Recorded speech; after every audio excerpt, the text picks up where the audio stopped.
जय श्री राम। नमस्कार दोस्तों, स्वागत है आप सभी का आपके अपने YouTube चैनल चंद्रमंशा भक्ति पर। दोस्तों, आज की इस वीडियो में हम लोग उसके आगे का अध्याय पढ़ेंगे जहां तक हम लोगों ने पढ़ लिया है श्री रामचरितमानस। अगर दोस्तों आप वीडियो पर नए आए हैं तो प्लीज़ जाकर सारी वीडियो को देखते आइए, तब जाकर आपको ये सारी कथाएँ आपको समझ में आएंगी दोस्तों, और आपको अच्छा भी लगेगा। तो चलिए दोस्तों, शुरुआत करते हैं आज का अध्याय। तो दोस्तों हम लोगों ने सोरठे तक पढ़ा है। जब माता गौरी जी का पूजन करती हैं सीता जी, और फिर वहाँ से अपने महल की ओर चल देती हैं, अपने घर की ओर चल देती हैं, उनके सुखद अंग जो मंगलदायक हैं वो फड़कने लगते हैं।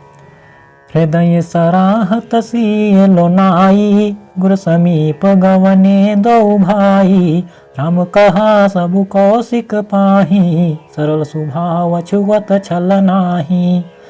हृदय में सीता जी के सौंदर्य की सराहना करते हुए दोनों भाई गुरु जी के पास गए। श्री रामचंद्र जी ने विश्वामित्र जी से सब कुछ कह दिया, क्योंकि उनका सरल स्वभाव है, छल तो उसे छूता भी नहीं है। दोस्तों, श्री राम जी गए और अपने गुरु जी से सारी बात बता दी, क्योंकि उनके अंदर सरल स्वभाव है और छल कपट तो उनके अंदर है ही नहीं। सुमन पाए मुनि पूजा कीन्ही, पुण्य से सदुह भाई न दीन्ही, सुफल मनोरथ हो तुम्हारे, राम लखन सुनि भये सुखारे। फूल पाकर मुनि ने पूजा की, फिर दोनों भाइयों को आशीर्वाद दिया कि तुम्हारे मनोरथ सफल हो। यह सुनकर श्री राम लक्ष्मण सुखी हुए। दोस्तों, ये उनके गुरु ने आशीर्वाद दिया कि तुम्हारे सारी मनोरथ सफल हो जाएं। करी भोजन मुनि बर विज्ञानी, लगे कहन कछु कथा पुरानी, विगत दिवस गुरु आय सुपाई, संध्या करन चले दो भाई। मुनि श्रेष्ठ विज्ञानी मुनि विश्वामित्र जी भोजन करके कुछ प्राचीन कथाएं कहने लगे। इतने में दिन बीत गया और गुरु की आज्ञा पाकर दोनों भाई संध्या करने चले।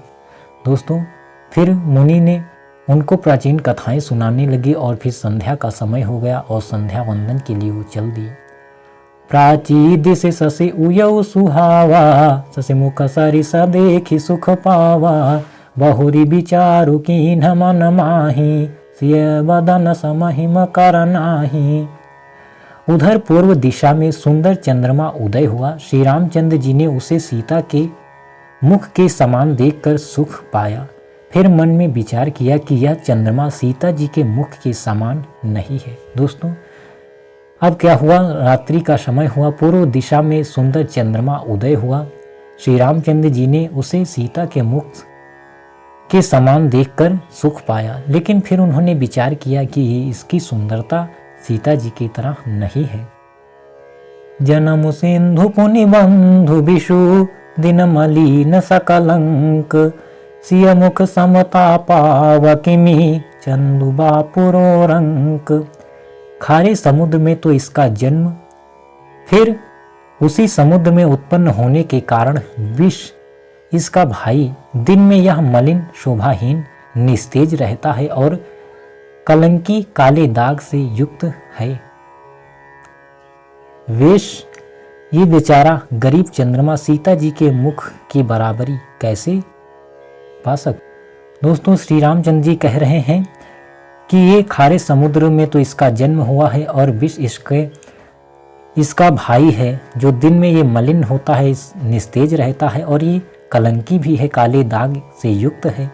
ये बेचारा गरीब सीता जी के मुख की बराबरी कैसे कर सकता है। घटई बढ़ाए बिरहिनी दुखदाई, ग्रसई राहु निज संधि पाई, कोक शोक प्रद पंकज द्रोही, अवगुण बहुत चंद्रमा तोही। फिर यह घटता बढ़ता है और बिरहिणी स्त्रियों को दुख देने वाला है। राहु अपनी संधि में पाकर इसे ग्रस लेता है। चकवे को चकवी के वियोग का शोक देने वाला और कमल का वैरी उसे मुरझा देने वाला है। हे चंद्रमा, तुझ में बहुत से अवगुण हैं जो सीता जी में नहीं है। दोस्तों, अब चंद्रमा के अवगुण भगवान देख रहे हैं और सीता जी से उसकी कोई तुलना नहीं हो सकती, ये भगवान कह रहे हैं। वैदेही मुख पट तर दीन है, वही दोष बड़ा अनुचित कीन है। सिय मुख छवि विधु ब्याज बखानी, गुरपाही चले निशा बड़ी जानी। अतः जानकी जी के मुख की तुझे उपमा देने में बड़ा अनुचित कर्म करने का दोष लगेगा। इस प्रकार चंद्रमा के बहाने सीता जी के मुख की छवि का वर्णन करके बड़ी राहत हो गई। जान के गुरु के पास चले।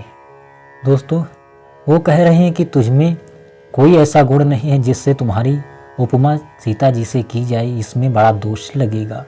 फिर इसी तरह भगवान रात में सीता जी के मुख की छवि का वर्णन कर रहे हैं और रात बहुत ज़्यादा बीत गई है, ये जानकर वे गुरु के पास चली।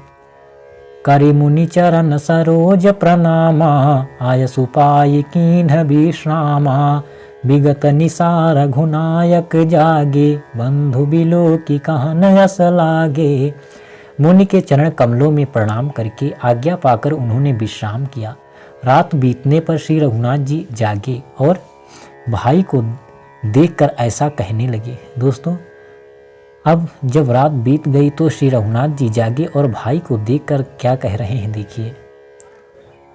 वो अरुण अवलोकहुता, पंकज कोकलोक सुखदाता। बोले लखन जोरी जुग पानी, प्रभु प्रभाव सूचक मधुबानी।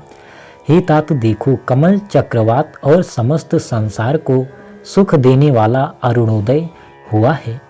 लक्ष्मण जी दोनों हाथ जोड़कर प्रभु के प्रभाव को सूचित करने वाली कोमल वाणी बोले। दोस्तों, भगवान ने कहा, हे तात देखो, कमल चक्रवाक और समस्त संसार को सुख देने वाला अरुणोदय हुआ है, अर्थात सूर्य का उदय हो गया है।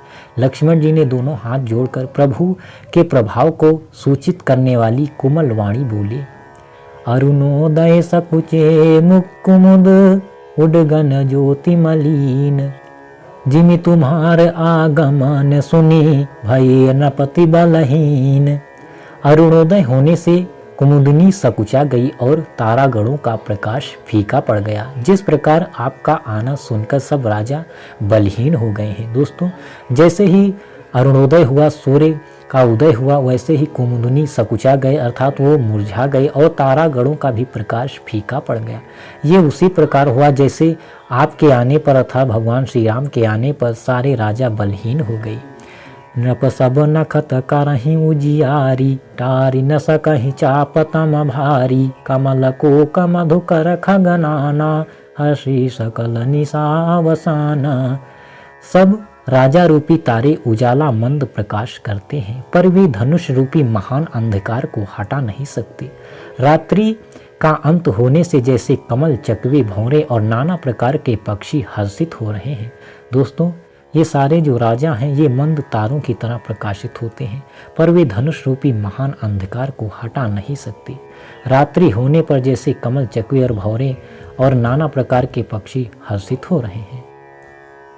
दोस्तों, ऐसे ही प्रभु सब भगत तुम्हारे, होई हहि टूटे धनुष सुखारे। हुयो भानु बिनु समत मनासा, दूरे नखत जग तेज प्रकाशा। वैसे ही हे प्रभु, आपके सब भक्त धनुष टूटने पर सुखी होंगे। सूर्य उदय हुआ, बिना ही परिश्रम अंधकार नष्ट हो गया, तारे छिप गए, संसार में तेज का प्रकाश हो गया। लक्ष्मण जी कह रहे हैं दोस्तों कि आपके सब भक्त धनुष टूटने पर सुखी होंगे। जिस प्रकार सूर्य उदय हुआ है और बिना ही परिश्रम के अंधकार नष्ट हो गया है, तारे छिप गए हैं, संसार में प्रकाश हो गया है। रवि निज उदय ब्याज रघुराया, प्रभु प्रताप सब नृपन दिखाया। तव भुज बल महिमा उदघाटी, प्रगति धनु विघटन परिपाटी। हे रघुनाथ जी, सूर्य ने अपने उदय के बहाने सब राजाओं को प्रभु आपका प्रताप दिखलाया है। आपकी भुजाओं के बल की महिमा को उद्घाटित करने, खोल कर दिखाने के लिए ही धनुष तोड़ने की यह पद्धति प्रकट हुई है। दोस्तों, लक्ष्मण जी कह रहे हैं सूर्य ने उदय होकर ये बता दिया है कि आपका प्रभाव कितना बड़ा है, आपकी महिमा कितनी बड़ी है। बंधु बचन सुन प्रभु मुस्काने, होय सोचि सहज पुनीत नहाने। नित्य क्रिया करि गुरु पहि आए, चरण सरोज सुभग सिर नाये। भाई के वचन सुनकर प्रभु मुस्कुराए। फिर स्वभाव ही से पवित्र श्री राम जी ने शौच से निवृत्त होकर स्नान किया और नित्य कर्म करके वे गुरु जी के पास आए। आकर उन्होंने गुरु जी के सुंदर चरण कमलों में सिर नवाया। दोस्तों, लक्ष्मण जी की ये सारी बातें सुनकर भगवान मुस्कुराते हैं, और लेकिन उनके अंदर कोई हर्ष विषाद तो होता नहीं। उन्होंने स्नान किया, नित्य क्रिया किया और फिर आकर गुरु जी के चरणों में सिर नवाया। सतानंदु तब जनक बुलाए, कौशिक मुनि पहि तुरत पठाए। जनक विनय तिन्ह आई सुनाई, हर्षे बोली लिए दो भाई।